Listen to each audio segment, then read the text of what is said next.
So, ayun. Kailan nagiging tama ang mali? Yun, di ba? Nag-post tayo sa Twitter natin, Instagram, Facebook, para malaman natin yung mga hinanakit, yung mga opinion na ating mga viewers, yan, mga supporters natin dyan. Ang dami nakarelate talaga, guys, as in, isa ating viewers dito, sabi niya, kailan nagiging tama yung mali, sabi ko sa post. So, sabi niya, nagiging tama lang ang mali kung ang pananaw ng isang tao ay nabubulagan. Yun, 'di ba? Sa tama naman siya, 'di ba? Kailanman ang tama ay tama at ang mali ay mali.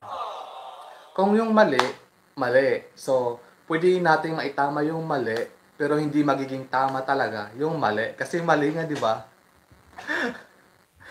Sabi niya, kahit kailan hindi pwedeng maging tama ang mali, 'di ba? Sabi niya.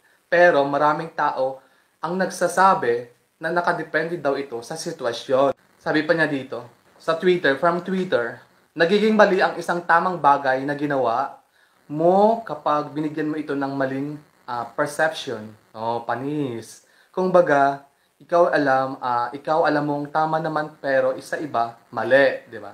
Tama. Alam mong tama pero sa iba mali. Perception. Pero iba ang nagiging tingin nila dito at para sa kanila mali iyon. Sa iyo tama, pero sa iba mali, 'di ba? So another babasahin natin.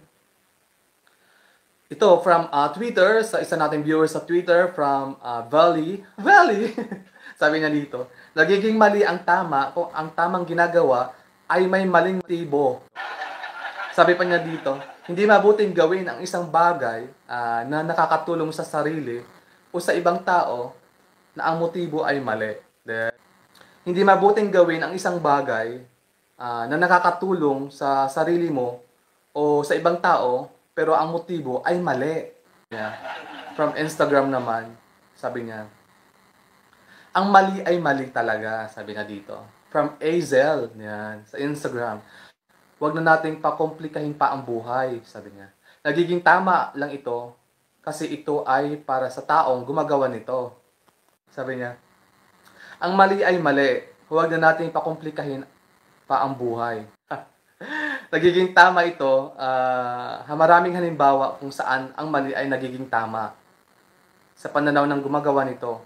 Tulad ng pagnanakaw para maipakain sa pamilya. Nagnakaw para ipakain sa pamilya. Hindi mali yun. Hindi tama yun. As in, nakaka-touch. Diba? Hindi talaga mali. Hindi magiging tama yung mali talaga as in. Pero pwede nating maitama yung mali, diba? Lalo na yung mga walang-wala talaga, guys. Yung magnakaw, mga ganon. So, maling-mali talaga yun. Pero sabi ng isa nating viewer, opinion lang naman niya ito, guys. Sabi niya, ngunit kung titingnan natin, kahit saan ang gulo, ang mali ay mali.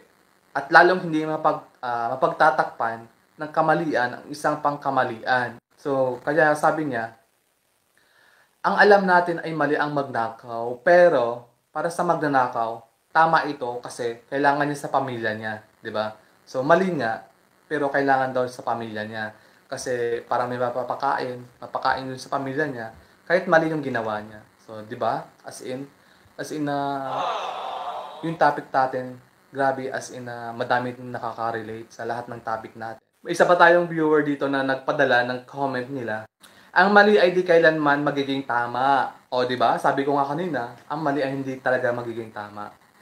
Pero pagdating sa'yo, ang pagkakamali ko ay gagawin kong tama. So, ibang tama to, ibang tama.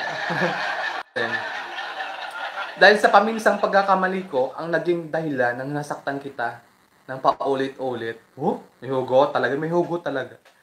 Sabi niya, kaya gagawin ko na ang lahat para maging akin ka ulit.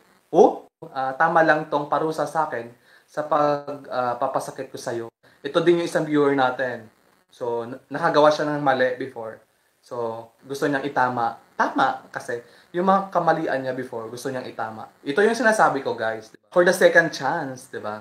Itatama niya yung mali niya nagawa. So, sabi nga, pwedeng itama yung mali na ginagawa natin before. Guys, so, hanggang dito na muna ulit.